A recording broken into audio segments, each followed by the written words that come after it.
امام علی علیہ السلام کی خدمت میں ایک شخص آیا اور دستی ادب کو جوڑ کے عرض کرنے لگا، یا علی، عالم ارواح میں انسان کی روح کیا کر رہی تھی؟ بس یہ کہنا تھا۔ تو امام علی علیہ السلام نے فرمایا، اللہ نے آدم کی خلقت سے لاکھوں سال پہلے ایک عالم بنایا اور اس جہاں کو ارواح کی دنیا کہا جاتا ہے۔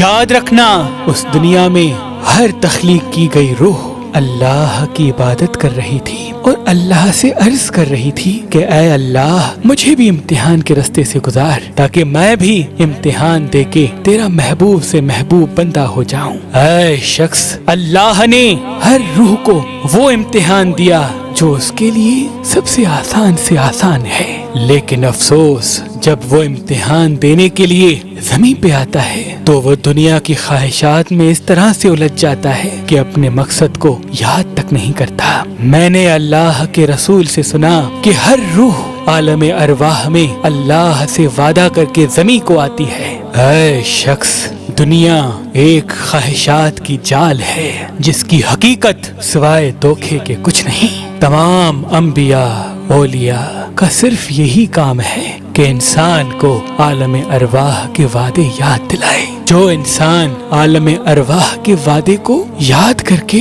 زندگی جیتا ہے وہی اپنی منزل تک پہنچتا ہے، اور جو عالم ارواح کے مقصد کو بھلا کے دنیاوی خواہشات میں الجھ جاتا ہے تو وہ دنیا و آخرت میں رسوا ہو جاتا ہے۔ تو وہ کہنے لگا، یا علی، ہمیں کیسے معلوم ہو کہ عالم ارواح میں ہم نے وعدے کیا کیے ہیں؟ بات جب یہاں تک پہنچی تو امام علی علیہ السلام نے فرمایا، اے شخص، انسان جب زندگی گزارتا ہے تو ہر وقت اس کے سامنے دو راستے واضح ہوتے ہیں۔ ایک رستہ وہ جس راستے سے اللہ کی مخلوق کا بھلا ہونا ہوتا ہے، دوسروں کو فائدہ ملنا ہوتا ہے، اور دوسرا راستہ وہ جس میں انسان کے اپنے نفس کا فائدہ ہوتا ہے، کسی غیر کا نقصان ہوتا ہے۔ یاد رکھنا، زندگی کا مقصد اپنے فائدے کے لیے جینا نہیں بلکہ غیر کے فائدے کو عزیز رکھنا ہے۔